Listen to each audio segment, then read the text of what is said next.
Hey, Hawkeye fans, Chad Leistikow of the Des Moines Register, along with Dargan Southard, our women's basketball writer uh, for the for the Hawkeyes, for the Des Moines Register. We've both been pretty busy together the last couple postseasons, in particular. Always fun to chat with you, Dargan, on these settings. And obviously, football has really consumed a lot of my time during the fall, and certainly from the bowl game, and we get a lot of requests for more women's basketball talk, and wanted to make sure to make good on some of that. And so thanks for hooking up with me here on this Friday afternoon, kind of an odd time, but a big game coming up this weekend, Dargan. And you had a presser this morning with Jan Jensen, Sydney Falter, Taylor McCabe. McCabe's certainly been amazing of late, so thought it was a good time, right, to take some questions and talk some Iowa women's hoops.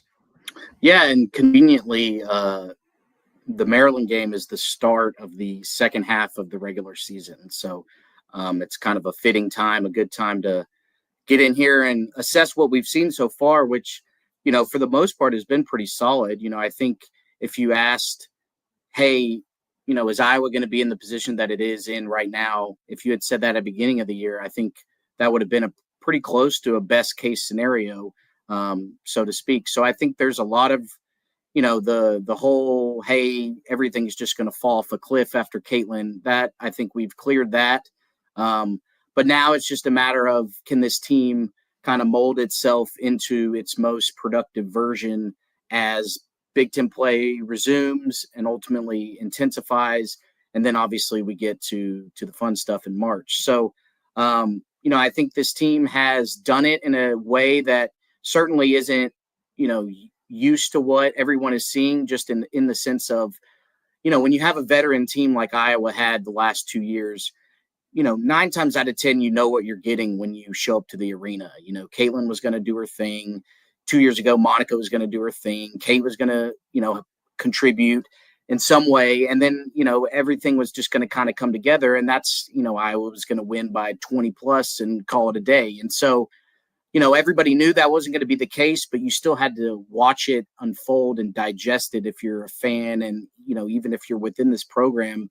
And so the fact that, they've reached this point, and the phrase I keep using is productively unpredictable, I think is actually, a good spot for this team to be in, because, the cliche of the sum is greater than the parts. I think this team pretty firmly defines that, because you have your key players, but, as we saw the last couple of games with Lucy Olson off, it didn't exactly matter all that much from a margin of victory and a comfort standpoint. So, I think this team has been on the right side of that narrative, because, the flip side is, well, if you can't count on anything, what are you going to count on when the season's on the line and all that? And so I think obviously, the wins have helped that narrative stay positive, but I think overall it's what this team needs to be successful. It needs, the freshmen feeling like they can come in for,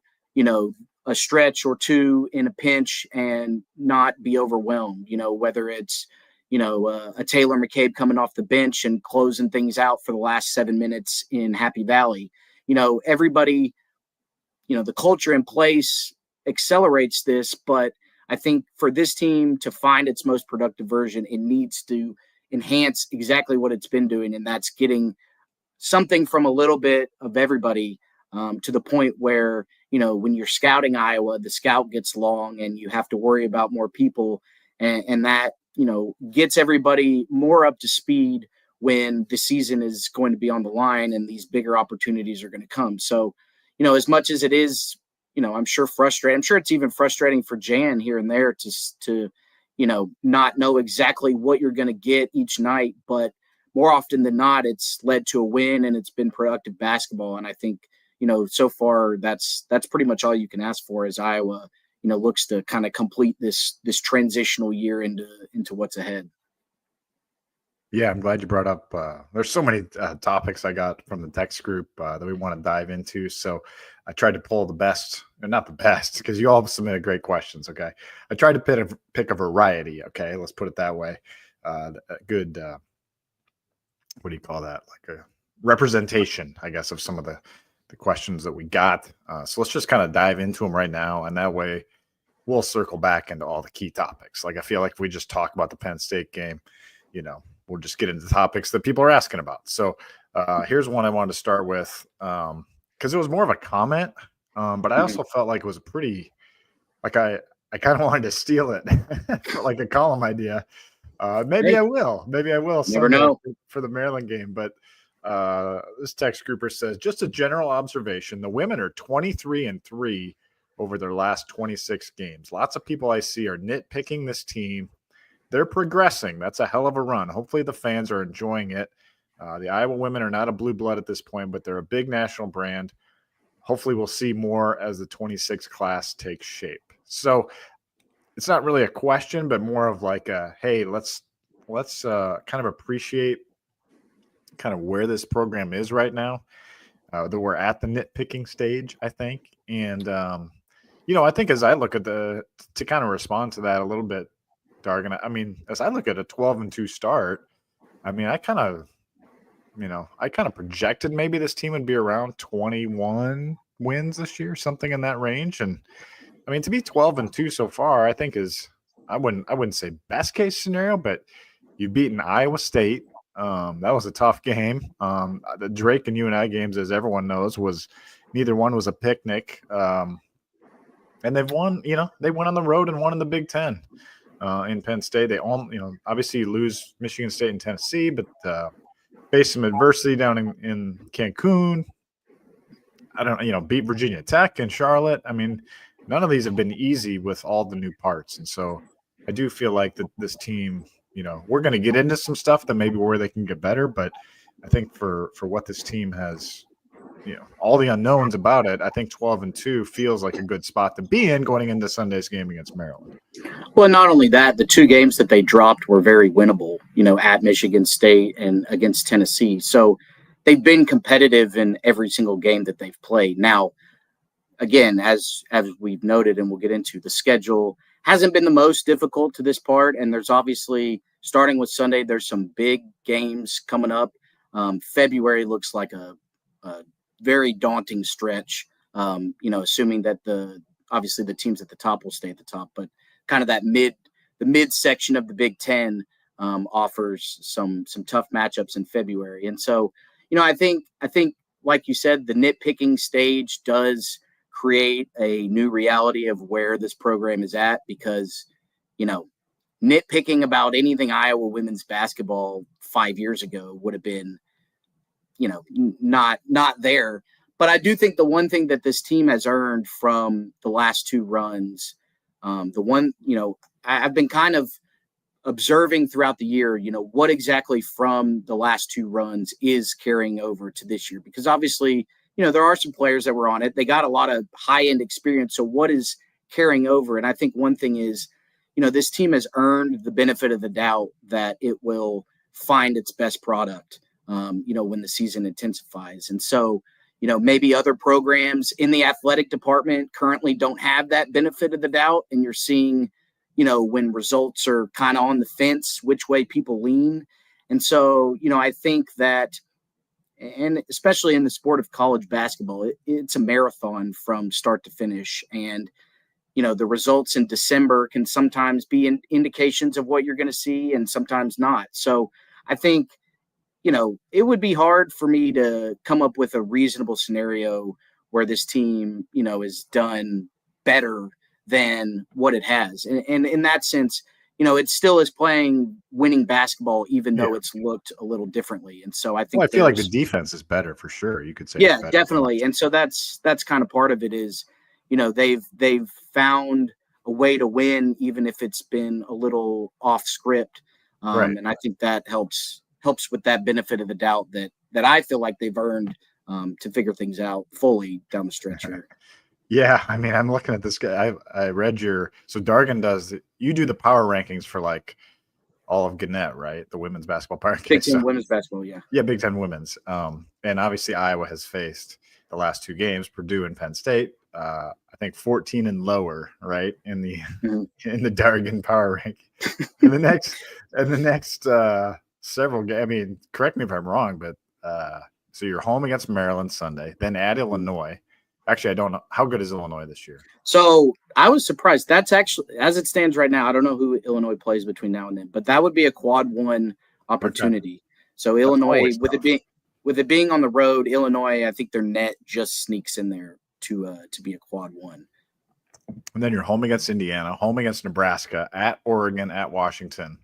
So, and that's your easy stretch. I mean, yeah, and then home against Northwestern, then home against USC.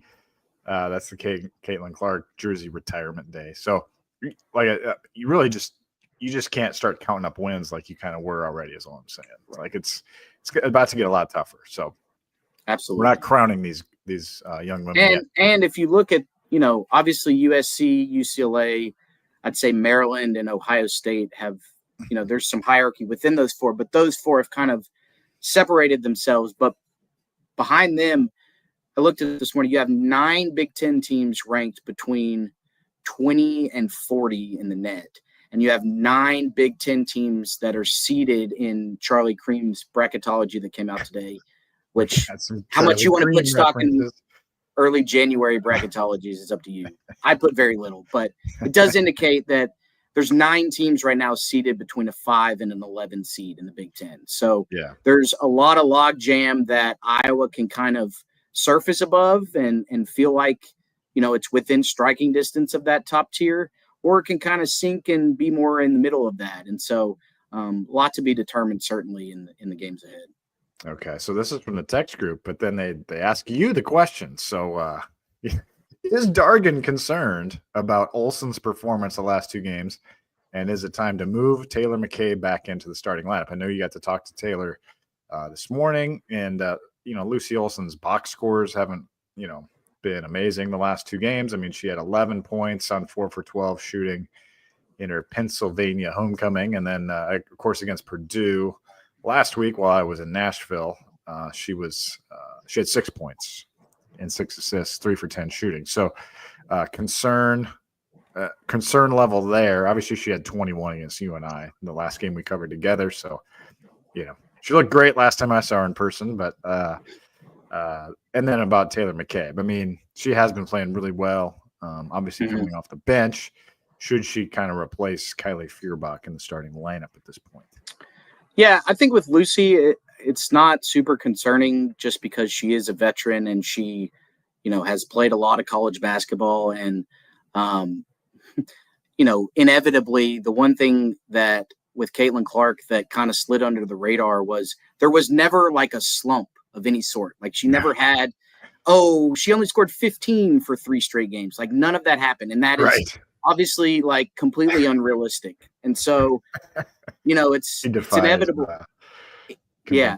Even somebody like Lucy Olson over the course of a long year is going to have, some games that look a little bumpier. But I think what is significant about the last 2 games, as I mentioned earlier, is Lucy Olson was off offensively both games. And, they had to pull away at Penn State. But, drama wise, there wasn't a whole lot in the Penn State and the Purdue wins. So I think that that's just another notch of, hey, we feel like we're good even if Lucy has an off night. I think that's a significant confidence gain with this group. And so, again, if it starts getting, 5-6 games in a row that she's off, then yeah, that's a little more concerning, more so than just a 2-game stretch that maybe didn't look as good as some of the others have. So again, I think it goes back to the benefit of the doubt. Somebody like Lucy Olson, I think she gets that based on what she's done and, with this team and in her career. So I wouldn't be too concerned about that. The McCabe dynamic is very interesting because, you think about her trajectory and, she wasn't surprised when Sydney Fulter came back that she got moved to the bench, but that's still somebody that has really had to wait their turn and then goes to what's perceived as a lesser role pretty early in the season. I could see a scenario where that had been pretty demoralizing and significant, but obviously, McCabe is a veteran. She's, even though it's not been a ton of playing time, she's been in this program for a few years and understands the importance of what everybody chipping in means. And that's why she's been able to deliver the stretch that she has over really the last 3 games. I think she's 13 for 24 from deep the last 3 games. And so as far as the starting lineup goes, obviously Kylie Feuerbach has been struggling a little bit, even with getting good looks. And so as much as you can see something as demonstrative as making a starting lineup change, Jan Jensen has kind of quietly already done that a little bit, in the sense that McCabe, I looked at the box score, she's checked in with 7:27 to go in the fourth quarter at Penn State and didn't come off the floor the rest of the game. And so of all the coaching cliches that I personally believe in the most, who finishes the game is way more important than who starts the game, especially in a sense where you have a team that's going to be playing inevitably a lot of close games, I would think, over the next few weeks. And so, if you – and I'm not saying this is necessarily the case with Kylie, but if you make a move that's as emphatic as changing the starting lineup, I can see that having more of a negative effect than just kind of doing it a little bit organically, where the person you want in is playing in winning time down the stretch. And so I remember back in the early San Antonio Spurs days, there was a stretch where Manu Ginobili would only come off the bench because that was his most productive spot. And not saying that I'm sure McCabe wishes she was starting, but I feel like she's leaned into kind of this bench role a little bit. And if she's on the floor down the stretch, then I think that's really the change. If you're going to make a change, that's the change that you want. And so, you saw last year when Gabby Marshall, a similar veteran, went through some stretches of struggling the way that Kylie has, and, Bluter stuck with her, didn't pull her out of the starting lineup. And she ultimately came back around and was huge down the stretch in the season. And so while our defense didn't suffer along the way. So I think there's a blueprint there. Obviously Jan and Lisa do a lot of things they're saying, similarly. And so I think another big thing with McCabe is they've been hammering home to her that she is more than just a shooter. She can be somebody who isn't a defensive liability, somebody who can, pass the ball and dish out assists that way too. And so, McCabe had a quote this morning, basically like, I expect the coaches to stay with what's working. And so, if that's her coming off the bench and being in the game down the stretch, I think that essentially does what you would want a starting lineup change to do without having it be as emphatic of a shift. Well, I've always, first of all, I've appreciated McCabe's kind of team first mentality. It's actually been pretty impressive over the course of 3 years. And Jan Jensen spoke about that, especially after the UNI game. And but I've always felt like if you've got like a really good 3-point shooter, I've always felt like coming off the bench is better anyway, because like when you're a good 3-point shooter, what do they do on the scouting report? Like, don't leave her open. But like if you get some more tired legs as the game goes on, bring them in. If you're starting the game against fresh legs, like it's hard to get going. I've always just felt like that and plus it's like a little bit of a, instant offense off the bench. I've never felt like you have to use your best 5 players, your absolute best 5 players right when the game tips off. Yeah. No, I feel that way like about, in baseball too. Like, it's great to have a awesome shutdown middle reliever, like you don't have to like your 5 best pitchers don't have to be starters, Right. Well, and again, so, like in football, I mean, it's not a big deal, I think. Yeah. And, in football, like coming down the stretch, the starting offensive line on the 2-minute drill drive may not be what the starting offensive line was when the game started. So I think there is as corny as it can be to say, oh, it doesn't matter who starts the game. It matters who finishes. Like, if that's where the game is getting decided, and a lot of these Iowa games have been decided in the fourth quarter, late in the fourth quarter, even good and bad, I think that where you want your best 5 is in that moment. Yeah, and the only thing I would say, like I don't like, I wouldn't say I don't like it, but like that I like kind of roll my eyes at, I guess, especially in the women's game, is like it feels like head coaches often feel like, well, we got to put our starting 5 back out to start the fourth quarter or the second quarter. Like you don't have to do that. Like you can still Well, stick with a hot hand at that point, like it's fun. It's funny you mention that because I was looking at the play-by-play to see if McCabe, because I was listening, so I was seeing when exactly she checked in and out. That's exactly what she did. She put yeah, Feuerbach back in to start the fourth quarter. She right. played until the 7:27 mark. She checked out, and then McCabe finished the game. So Yeah. But so that part, I feel like as a coach, you're sort of getting stuck in that rut. But I yeah, get it. Let's turn to some other topics here. Speaking of 3-point shooters, someone's wondering if Iowa's best 3-point shooter, at least statistically, needs more minutes, and that would of course be Aaliyah Guyton. And who do you subtract from if she gets more minutes? She did play 20 against Purdue. What'd she get against Penn State? Sorry, I'm having trouble calling it up. What'd she get against Penn State, Darn? Why can't I call it up? I got you. But to kind of build up that, Yeah, I she got do 11. One yeah. for one shooting and made her only 3. She got 11 minutes at Penn State versus 20 against Purdue. I'm not saying she gets like too few minutes. I feel like she's being implemented into the plans pretty effectively so far. I feel like. I mean, she's actually been getting a lot of trust. Honestly, she had some. What was it? Was it the Iowa State game? She had the big shot. Yeah. Mm-hmm. Yeah. I mean, so again,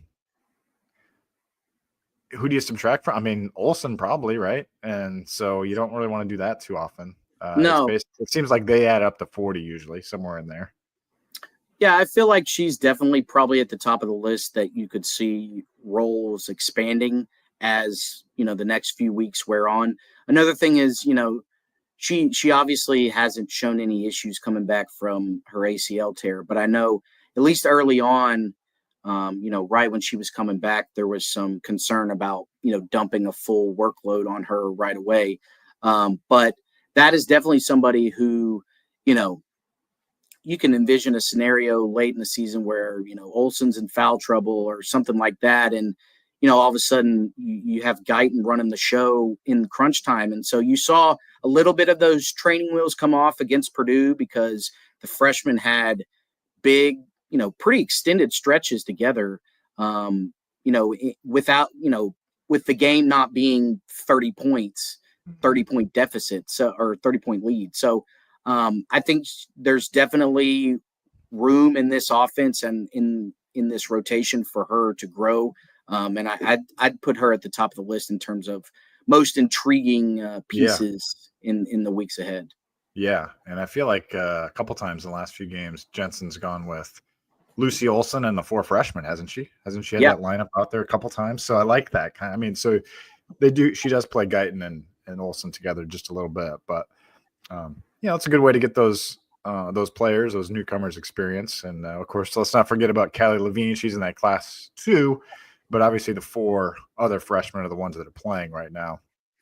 And to that point, Dargan, another text grouper asks, any of the first-year players going to crack the starting 5 this season? If so, who? And then how is Hayden progressing is the other part of the question. It's kind of interesting, isn't it, to just watch how she uses these players. Now, Stremlow is probably the one that she did get a couple starts, right, when Lucy was hurt. Yes, she did. I believe. So, I mean, she did, but it's interesting. Like, it seems like one of the freshmen seems to be a little bit more featured every time almost, like I felt like Mulaney got more run this last game. Hayden got good amount of time against, God, who was it? I think it was Purdue. Yeah, Purdue. She was, 15 minutes, 4-4 from the field. 9 points, 8 boards. I mean, that was a nice bit of run for Hayden. Stremlow's been like probably the most consistent, I guess, of the group in terms of usage. But and then of course Guyton's intriguing. So I don't know if anybody cracks. Like we said, the starting 5 maybe doesn't matter as much. But like, to put another spin on that question, Dargan, like we're getting to end of February, one of these freshmen is playing a lot more than the other 4. Who is it? That's a good question. I think I'd probably have to go with either Stremlow or Guyton. Probably a loose lean to Stremlow right now. I know her energy, her tenacity is very positive every time it comes into the game. She seems to be the one that's, gotten up to speed with how Iowa wants to do things the quickest.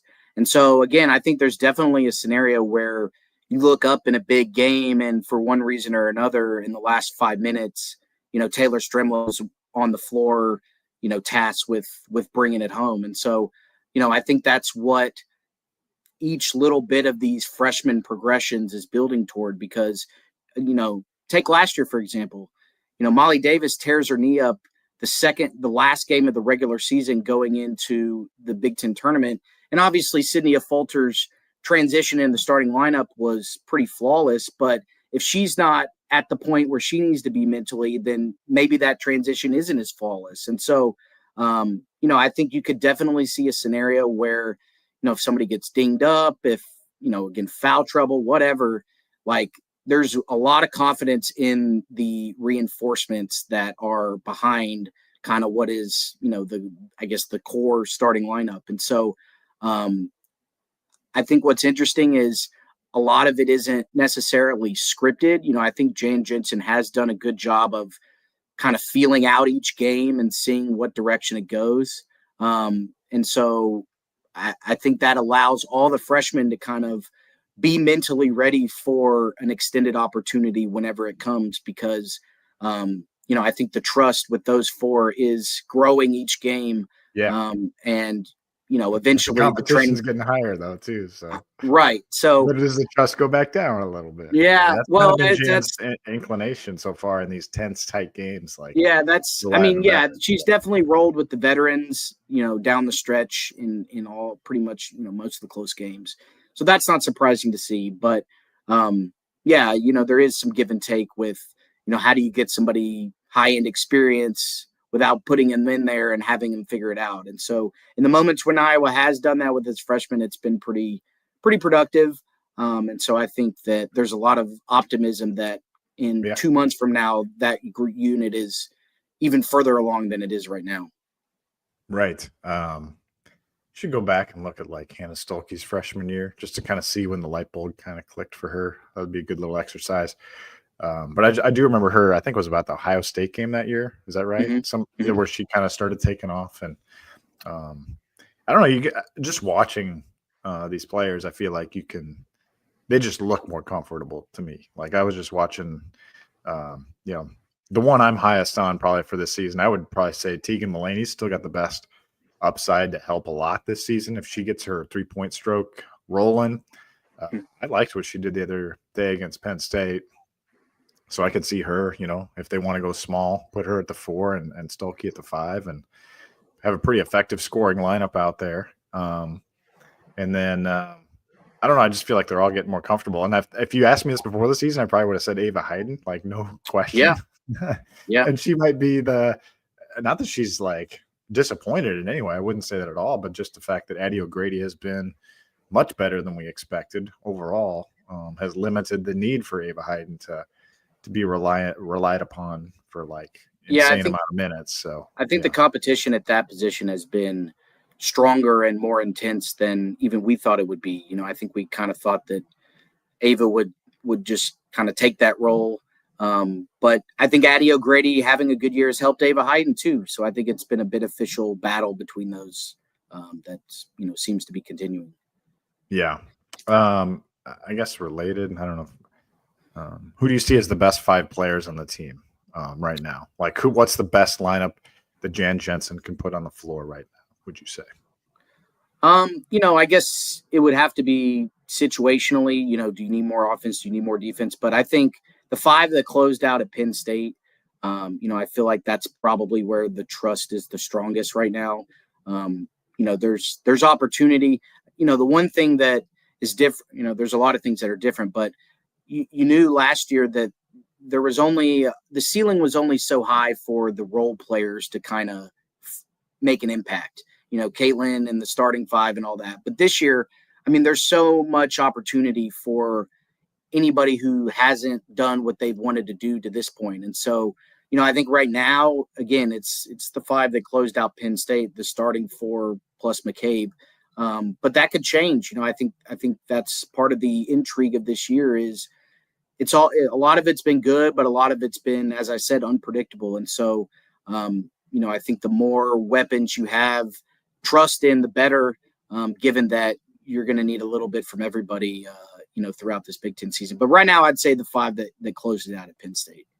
Yeah, that'll be Olson, McCabe, Fulter, Stolke, and O'Grady. Yep. Right. Yeah. Yep. I think they've been probably the most dependable of late for sure. How do you feel like Sid's? I had a lot of questions about Sid. I'll just narrow it down to one question to you, which is, how do you feel like she's progressing? I know she talked a little bit about that today as well. I think there was a stretch there where I felt like they might be better off with other options, but I've liked what I've seen from her lately, and she does produce like rebounds and assists too, which they desperately need. I definitely think she knows and believes and is confident in doing other things outside of scoring. Now, does this team need her to score more than any team before that she's played on? Probably so. But I think that she at least has a veteran mindset and an ability to stay productive. Now, the offense, I think, is definitely taken a little bit more time to come around again or come back around than it has. But again, that's another person that seems to at least be trending in the right direction. Yeah, she's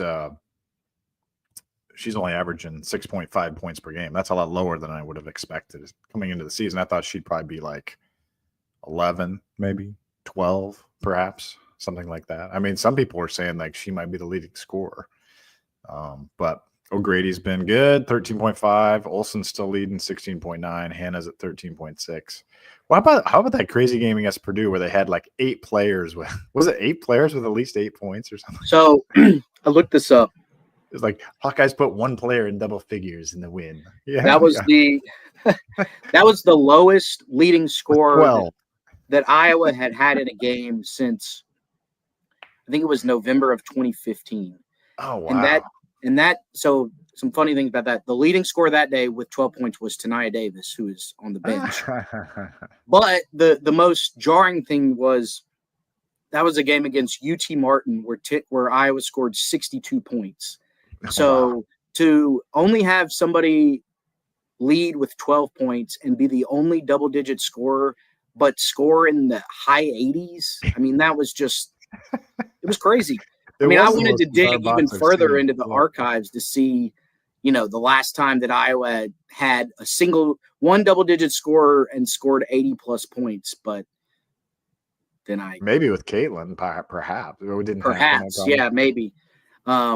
So that was definitely for those that love, because Sonano scored so many every time. I mean, yeah, and I mean they scored like 90 a game. Yeah, and to have your leading scorer have 12 points, that obviously never happened during the Caitlin years or even the Gustafson years. So right, yeah, it was truly very rare balance by a lot of definitions. Yeah. O'Grady 12. Here, I'll go through it. O'Grady 12, Stolke 9, Fulter 9, Stremlo 9, Hayden 9, Guyton 9, Mulaney 8, Olson 6, Feuerbach 6, and McCabe had 3.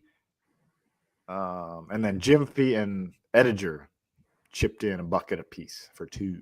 So they were here 84 points. That's crazy. It's almost like Jan tried to get everyone 9 points. Jan may hang that one and frame that one in the office.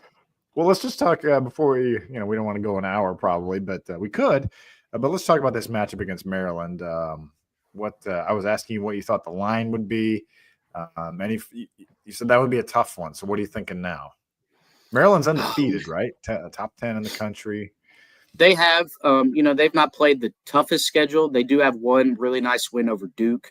Yeah. Duke's been ranked for most of the year. And they did get a nice win at home over Michigan State that came, maybe a little tougher than expected. So, I think this is definitely a better Maryland team than they faced last year.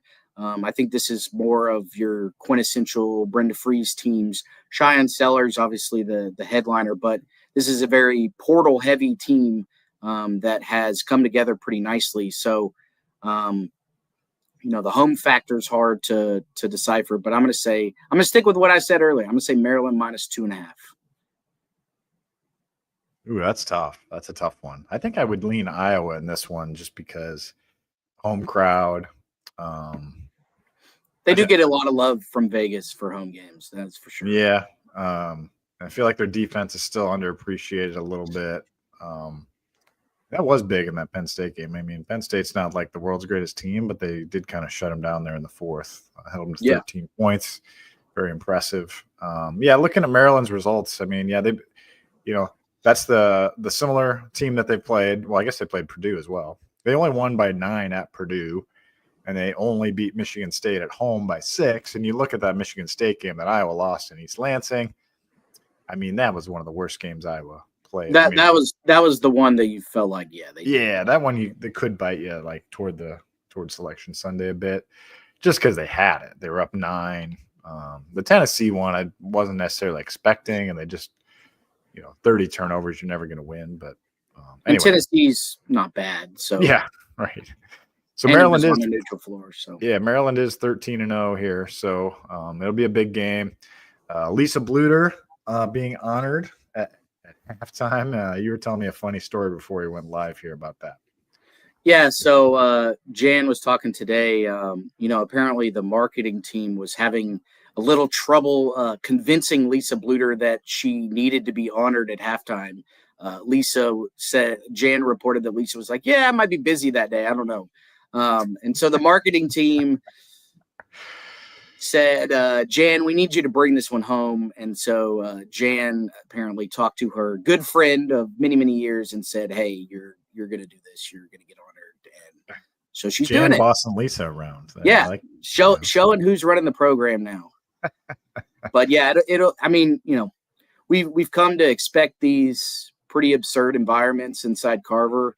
But I don't, as commonplace as they've come, I don't think that their importance gets diminished at all because, especially on the women's side, like how many truly sold out environments are there, or how many programs can truly produce a sold out environment for just about every home game? And I'm talking like an actual sellout, full, every seat full.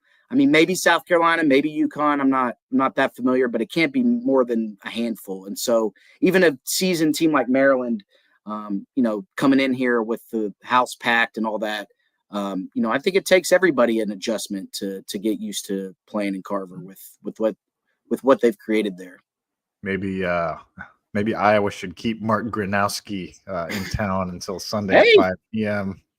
to show him the Iowa women's basketball environment. There you go. That's a good recruiting tool for sure. For sure. Check the women's schedule. Yeah. Well, good stuff, Dargan. Appreciate it. Any other final thoughts here before we let the folks go? No, just happy to be into conference play. November, December can kind of get a little sluggish. But now, conference play, calendar turns, all that intensity that was so fun to encounter the last 2 years. A good chunk of it is ratcheting back up, and it'll be fun to see where this team goes. Absolutely. Dargan Southard, keep following his work at hawkcentral.com. He's got a story up, or at least he filed it. I haven't seen if it's up yet. Is it up yet from Jan's presser today? I don't know. We'll have to. I'm not sure. See if our editors are on the ball. Yeah. Got to get them. Yeah. But he and I will both be there Sunday evening in Carver, and we'll be back together, I guess, next Sunday against Indiana. So, the games are just going to keep coming here. Basketball season is here. Portal season in football, but ready to dive really head first now into women's basketball. This is when people are going to start to tune in, Dargan. Not that they're not, but like now once you clear football, it's like now you just like, okay, who, these are fans talking. Who do we play next? This is such a big, they're all going to be big games now because Iowa's every win is going to impact whether this teams can be even sniffing a potential. It's, a hosting seed's probably kind of a long shot, but given the strength of the Big Ten, but you never know. Like you got to win games like this if you're going to try. And I think when you're in a spot where your NCAA tournament seeding can be so all over the board, positioning, because I think there is a route where Iowa can go into somebody else's building and win to go to the Sweet 16. I don't think that's an absurd scenario. So, but you need to position yourself as best as possible. And as, the last 2 years have showed, whether it was beating, Maryland in the Big Ten semis 2 years ago to avoid getting South Carolina, like little things like that. can set yourself up best for success in March. And I think that all of these games have a chance to do so, even more than the last 2 seasons where we kind of knew roughly where Iowa was going to end up. Yeah, they're going to host. Is it going to be a 2 right. or a 1? Yeah. Right. So with way more in play now, I think all of these regular season games are even more significant than they have been. Yeah, I know we said we're I mean, you want to be like you want to try to be at least a 6 seed, I guess, in the NCAAs would be my suggestion. If you're right, avoid the 1 and the 2s. Avoid the 1 and the 2 home courts, especially the 1s. But if you can be a 6, I mean, you can find some friendly 3 hosts where heck, you might have a lot of Iowa fans there. If it's the right 3. What was it 1 year? Was it NC State? Wasn't that the year they went to the Elite 8 with Gustafson? Like NC State was a 3, something like that. Yeah, they played. They played NC State as a 3 in the Sweet 16. But I think I think back to 2 years ago in their bracket. I'm pretty sure Colorado was the 6 and beat Duke on its home floor, and that's how right. Iowa got to face Colorado in the Sweet 16.